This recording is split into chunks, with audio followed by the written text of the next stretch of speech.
Several years ago, I was not having a very good camp meeting experience, and actually, it had been a difficult year thus far.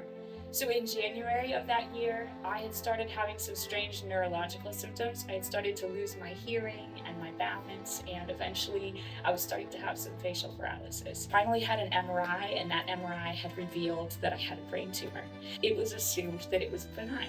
Now, the other complicating factor was that I was 20 weeks pregnant with our second child. And so on January 16, I had gone out to the Mayo Clinic. And then during the course of those next several days, I had learned that I didn't have a benign tumor, but that I had primary CNS lymphoma. Now, for primary CNS lymphoma, because it's a blood-based cancer, usually you undergo chemotherapy right away. But because I was pregnant, our options were pretty limited. And so I returned in February, several weeks later, to have 5 treatments of proton beam radiation in that specific spot where I had the tumor. And then in early April, I had another MRI that had shown that I had a second brain tumor growing. So this put our emergency plan into place, and later, mid-April, our little baby was born at 35 weeks, perfectly healthy, and that was a really amazing experience. A week later, I had then gone into my chemotherapy treatments, and for these types of chemotherapy treatments, I had to be hospitalized, and so I would be in the hospital at the University of Michigan anywhere from 2 days to 5 days, they had told me. And so by the time of camp meeting, several things had happened. I had had 3 cycles of chemotherapy. I had learned the good news that my brain tumor, my second brain tumor, was gone.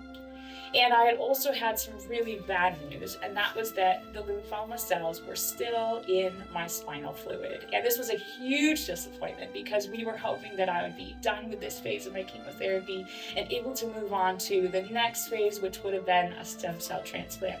But because I still had lymphoma cells in my spinal fluid, I needed to undergo another chemotherapy treatment. So this brings us to the week right before camp meeting. The pastors were beginning to arrive.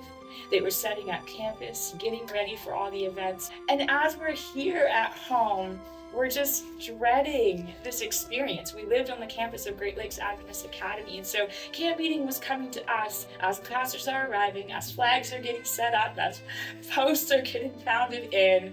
We are heading back to the University of Michigan. First thing you do before you have chemotherapy is you have a lab draw. And so I had my lab draw, we met with my oncologist, we were preparing for admittance into the hospital, and suddenly my lab results pop up and he says, listen, you do not have an immune system right now. Now granted, this is a normal occurrence, fairly normal occurrence for those who are taking chemotherapy drugs. So I was sent home that day being on antiviral and antifungal drugs and was told that if I came down with a fever and elevated temperature for any reason, I had to report to the emergency department. It was a very dangerous situation. And so we were really discouraged. We drive 2 hours back home knowing that we cannot take part in anything to do with camp meeting. On Wednesday, we retested, and those levels had gotten even lower. And I got another call from my oncologist saying, just please be very careful. And we told him about camp meeting being right outside our door, and he said, please don't go, just stay home.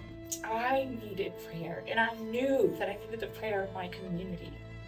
And so I asked for prayer. I said, listen, this is the situation. My immune system has crashed. I can't get the injections that I need.